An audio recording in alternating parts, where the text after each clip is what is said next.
اعوذ باللہ من الشیطان الرجیم، بسم اللہ الرحمن الرحیم۔ السلام علیکم پیارے بچوں، کیسے ہیں آپ سب لوگ؟ امید ہے آپ خیریت سے ہوں گے۔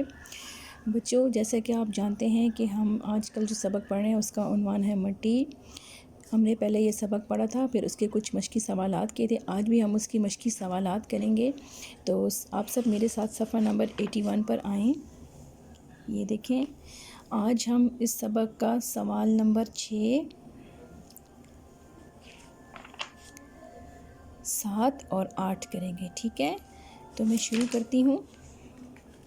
بسم اللہ الرحمن الرحیم۔ سوال نمبر 6 ہے، خالی جگہ پر کریں، ٹھیک ہے؟ تو یہاں پر انہوں نے آپ کو الفاظ دیے ہوئے ہیں، ٹھیک ہے؟ تو درست لفظ کا آپ نے انتخاب کر کے یہاں لکھنا ہے، ٹھیک ہے؟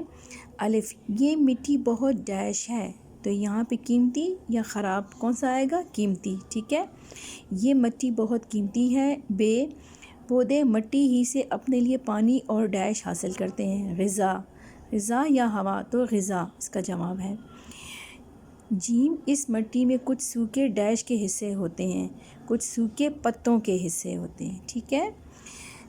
دال، چٹان اصل میں ڈیش ہی ہوتی ہے، چٹان اصل میں مٹی ہی ہوتی ہے، ٹھیک ہے؟ ہے آپ کا، درختوں کی جڑیں ڈیش کو بہنے سے روکتی ہیں، درختوں کی جڑیں مٹی کو بہنے سے روکتی ہیں، ٹھیک ہے؟ تو آپ نے یہ الفاظ یہاں پہ لکھ دی، میں نے آپ کی آسانی کے لیے ان کو ٹک لگایا ہوا ہے، آپ نے یہاں اٹھا کے لکھ دینا ہے، ٹھیک ہے؟ صفحہ نمبر 82 پر آئیں، اوپر جو ہے ٹک کراس، ٹھیک ہے؟ سوال نمبر 7 ہے آپ کا، صحیح جملوں پر ٹک کا نشان لگائیں، ٹھیک ہے؟ تو الف ہے، یہ زمین جس پر ہم رہتے ہیں اوپر اور اندر سے ایک جیسی ہے، تو اس کا یہ کراس ہے، ٹھیک ہے؟ بے، مٹی میں بہت سی چیزیں نہیں ہوتی ہیں، کراس۔ پودے اور مردہ جانوروں کے حصے زمین کو زرخیز بناتے ہیں، ٹک۔ یہ چٹانیں ٹوٹتی ہیں تو پتھر، کنکریاں، ریت اور مٹی بن جاتی ہیں، ٹک۔ سب چٹانیں ایک رنگ کی ہوتی ہیں، کراس۔ کچھ چٹانیں نرم اور کچھ سخت ہوتی ہیں، ٹک۔ اللہ تعالیٰ نے ان چٹانوں میں ہمارے لیے بہت سے خزانے رکھے ہیں، ٹک، ٹھیک ہے؟ امید آپ کو سمجھ آ گیا ہوگا۔ اب سوال نمبر 8 ہے آپ کا، جوڑ ملائیں۔ یہ تصاویر ہیں اور تصاویر کو ان کے یہ جو الفاظ لکھے ان کے ساتھ ملانا ہے۔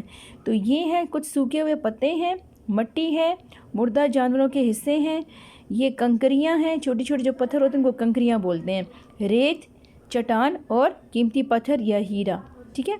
تو یہ دیکھیں، پہلا انہوں نے ملایا ہوا سوکھے پتے، ٹھیک ہے؟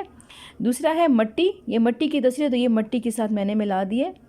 پھر ہے مردہ جانور ہے، یہ اس کے مردہ جانوروں کے حصے، کنکریاں، تو یہ لفظ کے ساتھ میں نے ملایا ہے، ریت، تو یہ دیکھیں، اور یہ چٹان ہے، تو یہ چٹان لفظ کے ساتھ اس کو میں نے میچ کیا ہوا ہے، اور اس کے بعد یہ ہے قیمتی پتھر، تو یہ میں نے میچ کیا ہے۔ آپ نے اسی طرح میچ کرنا ہے، ٹھیک ہے؟ مشکل الفاظ مانی، غذا، غذا کا مطلب ہوتا ہے خوراک، باری باری، ایک کے بعد دوسرا، ٹھیک ہے؟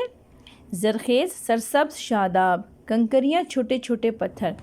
تو امید ہے بیٹا آپ کو آج کی سرگرمیاں سمجھ آ گئی ہوں گی۔ پھر بھی اگر آپ کو سمجھ نہ آئے تو آپ ہم سے رابطہ کر کے پوچھ سکتے ہیں۔ اللہ حافظ۔